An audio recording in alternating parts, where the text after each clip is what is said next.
Sans effet, le titre de notre méditation de ce matin est le suivant. Quel type d'adorateur souhaites-tu être? Quel type d'adorateur souhaites-tu être? Est-ce que quelqu'un ici s'est déjà posé cette question? J'aimerais voir les mains de ceux qui se sont déjà questionnés à ce sujet. Ok, vous n'êtes pas nombreux. Eh bien, je vais vous accorder quelques secondes. Pensez-y. Quel type d'adorateur souhaites-tu être? Après, nous allons continuer. Réfléchissez.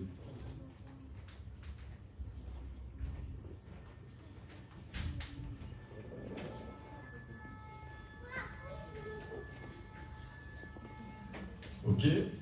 J'espère que tout le monde a réfléchi à cette question et nous allons y revenir à la fin du message.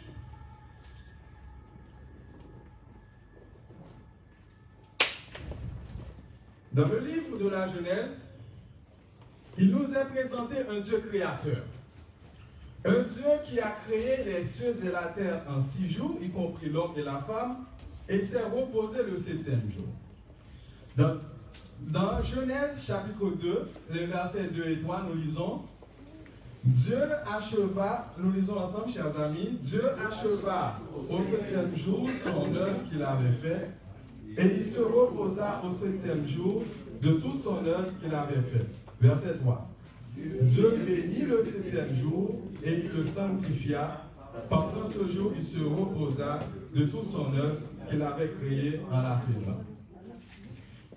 Il est important de souligner dans ce verset que la création s'est achevée avec le repos sacré, l'adoration. Le texte nous dit que Dieu se reposa, en sorte que l'homme et la femme, eux aussi, se reposèrent et adorèrent leur Créateur. Donc, dans la genèse de l'humanité, il n'y avait qu'un seul type d'adorateur et un seul Dieu à adorer. C'est important de contextualiser ceci, parce que ce matin, nous n'allons pas développer le pourquoi nous adorons le samedi ou le sabbat. Mais de préférence, nous allons nous attarder sur une typologie d'adorateurs. Avec l'introduction du péché dans le monde, l'adoration revêtira encore plus un enjeu majeur. Elle s'installera au cœur du grand conflit cosmique. Rappelons-nous, chers amis, la 3e tentation de Jésus au début de son ministère, juste avant le début de son ministère. Nous lisons dans Matthieu, chapitre 4, les versets 8 à 11. Lisons ensemble. On nous dit que le diable le transporta encore sur une montagne très élevée. Lui montra tous les royaumes du monde et leur gloire. Verset 9, nous lisons ensemble. Et lui dit, je te donnerai toutes ces choses si tu te prosternes et m'adores. Verset 10. Jésus lui dit, retire-toi, Satan, car il est écrit, tu adoreras le Seigneur, ton Dieu, et tu le serviras lui seul. Verset 11, alors le diable le laissa. Donc Jésus, Fils de Dieu, sauveur de l'humanité, il a été tenté au sujet de l'adoration. Qu'en est-il de nous, simples disciples? Il est indéniable, chers amis, qu'il existe aujourd'hui dans notre monde un autre prétendant à l'adoration. Alors la question que je vous pose en ce matin, ou la question que nous devons nous poser en ce matin, qui adorons-nous? Adorons-nous le serpent ancien ou adorons-nous le Créateur de toutes choses? Le message de ce matin s'adresse à ceux et celles qui prétendent être des adorateurs du Dieu vivant. Dans Jean, chapitre 4, le verset 23, il est dit « Car le Père recherche des hommes qui l'adorent. » Car le Père recherche des hommes qui l'adorent. J'ai un problème dans ce texte, avec ce texte, pourquoi? Comment se fait-il que nous existons, nous disons être des disciples de Dieu, et que Dieu est à la recherche des adorateurs. Cette recherche d'hommes est un synonyme d'une volonté de trouver des adorateurs supplémentaires qui viendraient s'ajouter à nous, ou du moins voudrait-elle dire qu'au bout du compte, nous aujourd'hui, nous sommes loin d'être les vrais adorateurs que Dieu veut. Chers amis, sommes-nous conscients du type d'adorateur que le Père recherche? En effet, chers et frères, cette dernière question traduit l'objet de la méditation de ce matin. Sommes-nous conscients du type d'adorateur que le Père recherche? Remarquez que dans le titre du message de ce matin, quel type d'adorateur souhaites-tu être? L'attention n'a pas été mise sur le type d'adorateur que je suis, que nous sommes maintenant. Or, il est difficile d'avoir des aspirations, des objectifs, sans d'abord être conscient de ses points forts et de ses faiblesses. Voire même impossible de s'autocritiquer en dehors d'une référence et d'une grille d'évaluation. Donc, chers amis, l'ordre des questions, des interrogations devrait être le suivant. 1. Quel genre d'adorateur suis-je maintenant? Et quelles sont les caractéristiques d'un vrai adorateur de Dieu? Ainsi, le message de ce matin détient la fameuse ambition de nous proposer une piste de réponse à ces deux interrogations. À travers le développement, nous serons amenés à prendre conscience du type d'adorateur que nous-mêmes nous sommes et comprendre quel choix à faire pour devenir ce que nous souhaitions être, celui que nous souhaitions être ou celui que nous devrions être.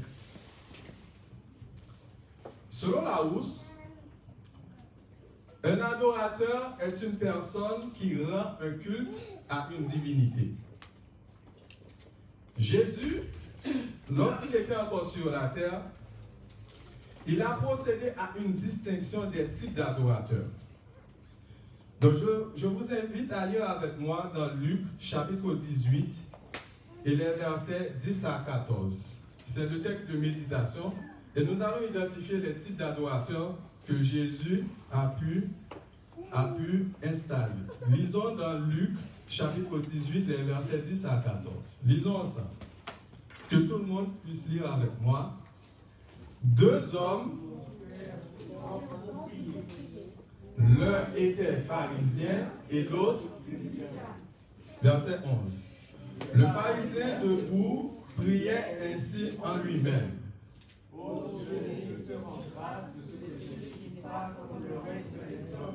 Qui sont ravisseurs, injustes, adultères ou même comme ce publicain. Verset 12. Je jeûne 2 fois à la semaine, je donne la dîme de tout le revenu. Verset 13. Le publicain se tenant à distance, n'osait même pas lever les yeux au ciel.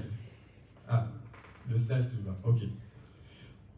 Lisons ensemble. Le publicain se tenant à distance, n'osait même pas lever, mais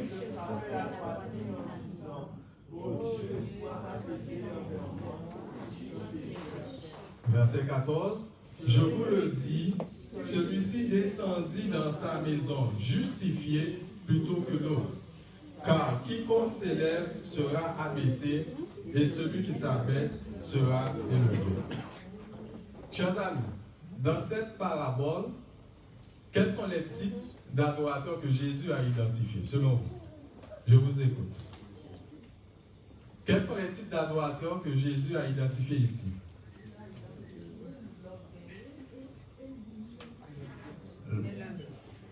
L'orgueilleux et l'humble.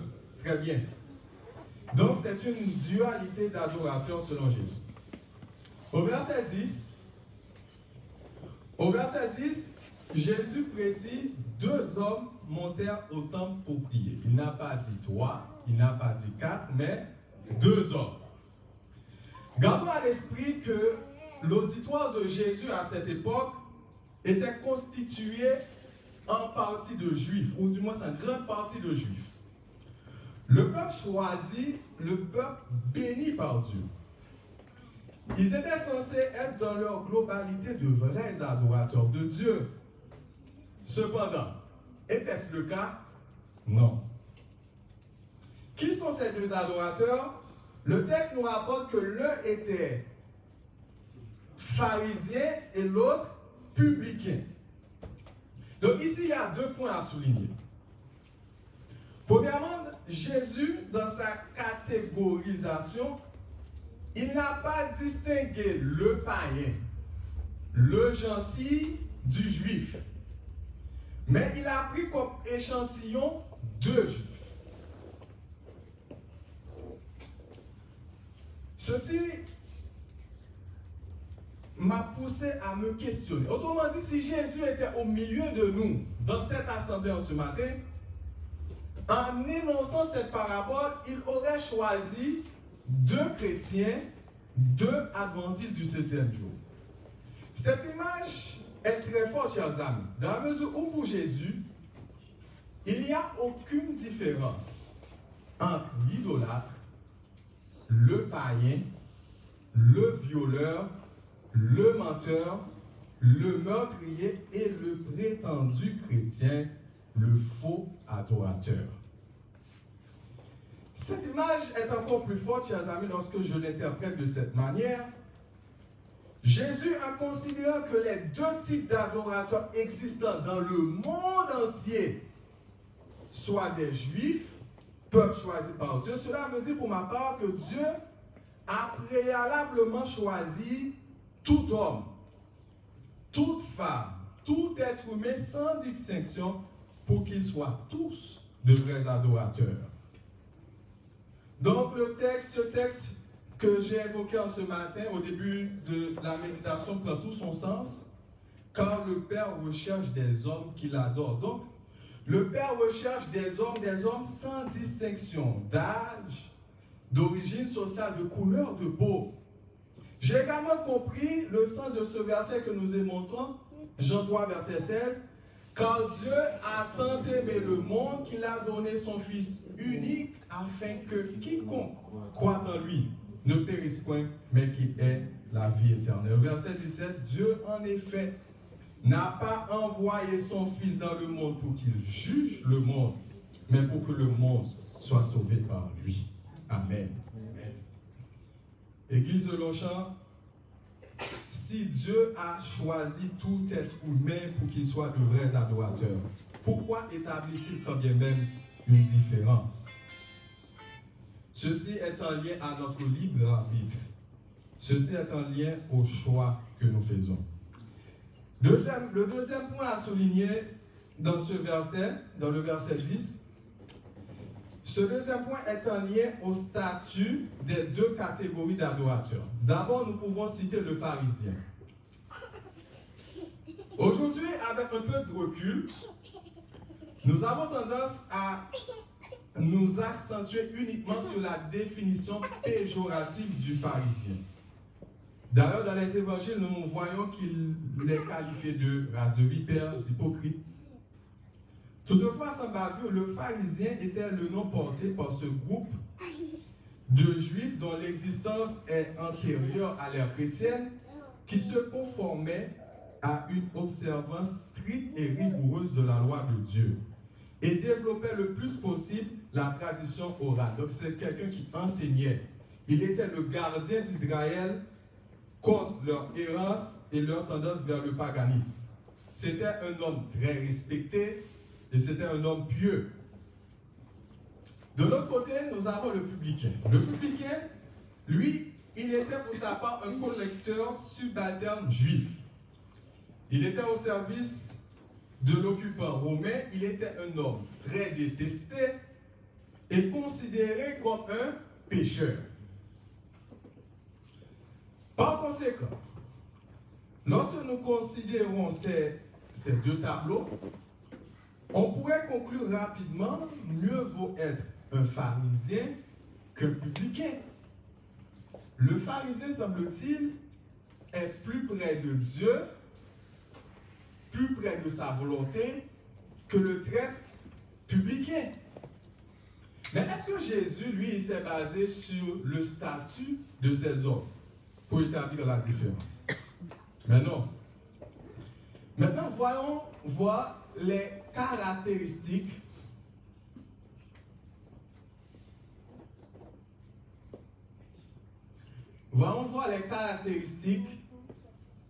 de ces deux groupes d'adorateurs. Continuons. Le verset 10 nous dit que ces deux hommes montèrent au temple pour prier.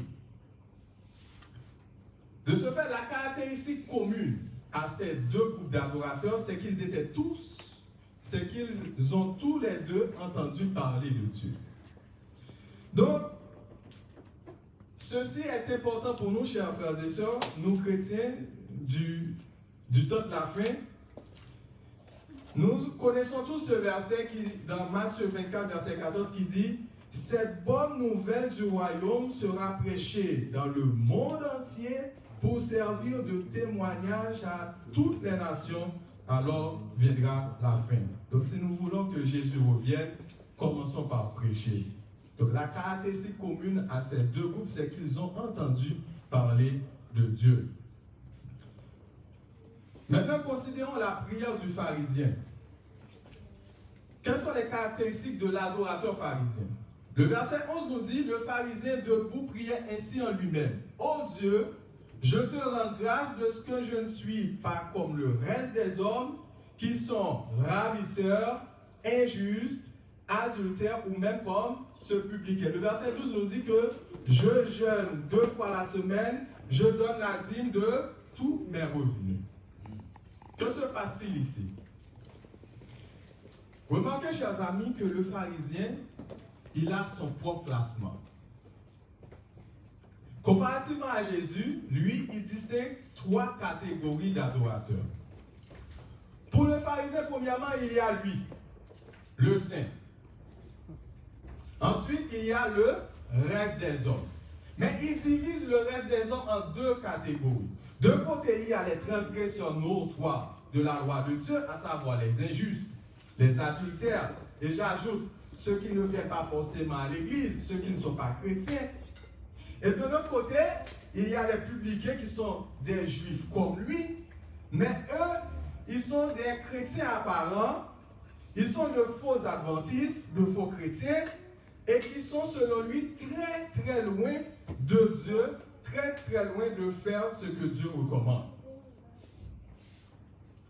Du coup, chers amis, frères et sœurs bien-aimés, ce qu'il faut retenir ici, de la classification de Jésus, la première caractéristique du pharisien adorateur, c'est qu'il a son propre classement des hommes de son entourage selon sa vision de Dieu ou de l'évangile.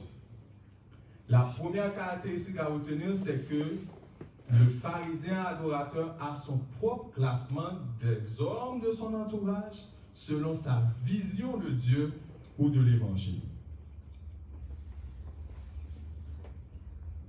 Ensuite, nous pouvons voir, chers amis, que le pharisien est un homme très satisfait. Il est satisfait de ses efforts, de son travail pour Dieu.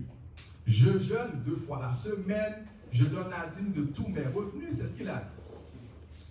Ellen G. White a écrit dans le livre Les Paraboles de Jésus, page 125, elle a écrit ceci. Le pharisien monte au temple pour adorer, non parce qu'il se sent pécheur et qu'il a besoin de pardon, mais parce qu'il se croit juste et espère s'attirer de la considération. Il envisage son culte comme un acte méritoire qui le valorisera devant Dieu et devant les gens et donnera aux gens qui l'observent une haute opinion de sa piété. Il compte gagner l'estime à la fois de Dieu et des hommes. Son adoration est motivée par l'intérêt personnel. Cet homme est rempli de lui-même, satisfait de sa propre personne. Il pense que le Seigneur et les hommes le regardent avec la même complaisance. Il ne juge pas son caractère d'après celui de Dieu, mais d'après celui des êtres humains, détournant ainsi sa pensée du ciel pour la reporter sur ses semblables. C'est là le secret de son contentement. La deuxième caractéristique du pharisien adorateur, c'est qu'il se croit juste, pieux, en se comparant avec les autres. Conséquence, il n'a pas besoin de pardon. Et la troisième caractéristique, c'est que son adoration est égocentrique, motivée uniquement par son intérêt personnel. Il ne prie pas pour les autres, il ne prie pas pour sa communauté, il ne prie pas pour le progrès de l'évangile, il se loue lui-même et toute la terre tourne autour de lui. Chers amis, permettez-moi d'accentuer sur ce point. Cet homme, pour se sentir juste et saint, il avait besoin de s'appuyer sur ce qu'il faisait le mieux selon lui. Il s'appuyait sur son application stricte de la loi de Dieu. Il se comparait avec les autres. Je jeûne 2 fois la semaine. Je donne la dîme de tous mes revenus. Je suis ancien, je suis adventiste depuis X temps. Je suis madame, je suis monsieur X. J'ai fait ceci, j'ai fait cela. Ellen G. White a écrit à la page 126 dans le même ouvrage, il aime parler de ses bonnes œuvres. Sa religion ne touche pas l'âme. Il ne cherche pas à conformer son caractère à celui de Dieu. Son cœur n'est pas débordant d'amour et de miséricorde. Il se contente des formes extérieures de la religion. Sa justice lui est propre. Elle est le fruit de ses bonnes œuvres. Sœurs et frères bien-aimés, combien de fois comportons-nous comme ce pharisien? Nous avons toujours cette tendance à juger notre frère, notre sœur, parce qu'il a une couleur de peau différente de la nôtre, ou du moins parce qu'il est d'une classe sociale, d'un niveau d'instruction différent du nôtre. Nous nous considérons des fois bien plus supérieurs à nos prochains au point qu'ils ne peuvent même nous exhorter ou exhorter nos progénitures. Nous nous sentons supérieurs au point que nous croyons que nous avons tous les dons du ciel. Nous pouvons chanter, prêcher, nous pouvons exhorter, nous pouvons tout faire. Nous identifions, nous pointons du doigt les pécheurs dans notre entourage. Partout, nous identifions, nous voyons les pécheurs. Nous sommes les faits critiques de la maison de Dieu. Cette église est une église de vipères. Nous sommes bien trop dignes pour y être réguliers. Mes chers amis, si je devais lister les défauts ou le comportement de pharisien, la liste serait trop longue. Mais ce matin, je vous invite à vous examiner quel est le défaut de caractère que j'ai qui m'identifie à un pharisien. Quel est le niveau d'humilité? Quel est mon niveau d'humilité? Frères et sœurs, analysez les relations que vous entretenez avec vos prochains, avec les publicains de Longchamp. Examinez les relations que vous entretenez dans votre travail, à l'université, dans votre environnement, dans votre famille, dans vos foyers. Est-ce que ces relations reflètent l'amour, la compassion et la miséricorde? Par-dessus tout, chers amis, savez-vous prier? Prenez-vous le temps pour louer Dieu des bénédictions qu'il accorde à votre prochain. Priez-vous les uns pour les autres. Et l'Indjewat a avancé, or quiconque vit en propre justice, quiconque vit en propre juste méprisera ses semblables. Quiconque vit en propre juste méprisera ses semblables. Alors que nous sommes dans la maison du Seigneur ce matin, si nous sommes venus avec une mentalité de pharisien, ce n'est pas trop tard, frères et sœurs. Voici l'objet du message de ce matin. Ce n'est pas trop tard parce que Dieu veut que nous soyons de vrais adorateurs. Dieu veut que nous adoptions les caractéristiques d'un adorateur authentique. Voyons voir les caractéristiques d'un adorateur authentique. Au verset 13, nous allons voir les caractéristiques du pharisien. Au verset 13, on nous dit, le publicain se tenant à distance n'osait même pas lever les yeux au ciel. Il se frappait la poitrine en disant, ô Dieu, sois apaisé envers moi qui suis un pécheur. Verset 14, je vous le dis, celui-ci descendit dans sa maison, justifié plutôt que l'autre, car quiconque s'élève sera rabaissé, et celui qui s'abaisse sera élevé. Chers amis, Dieu a apprécié la prière du publicain. Le texte nous dit qu'il descendit dans sa maison justifié. En quelque sorte, il descendit dans sa maison sauvé. Il descendit dans sa maison délivré, guéri par la grâce de Dieu. Et nous disons Amen, frères et sœurs bien-aimés. Dans ce cas de figure, nous pouvons identifier les caractéristiques d'un vrai adorateur. Premièrement, le vrai adorateur, il s'approche de Dieu avec un cœur repentant et contrit. Ô Dieu, sois apaisé envers moi qui suis un pécheur. Le vrai adorateur reconnaît sa tristesse, il reconnaît sa petitesse, son état d'homme ou de femme pécheur. Il réclama le pardon divin.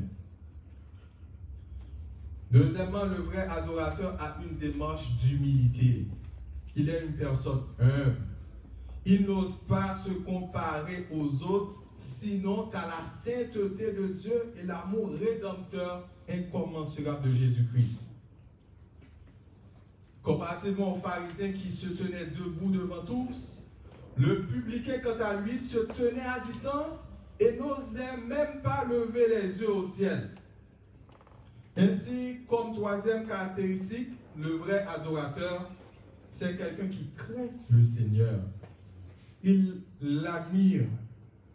Il développe avec lui une relation intime. Il s'agit d'un adorateur qui se voit totalement dépendant de Dieu. Le texte nous dit qu'il frappait sa poitrine, en sorte que le publicain se remettait entièrement à Dieu. Sœurs et frères, membres de Longchamp, amis visiteurs, à quel niveau sommes-nous en regardant les caractéristiques du vrai adorateur de Dieu? Maintenant, je vous invite à vous souvenir de la réponse que vous avez apportée à la question au début de notre message.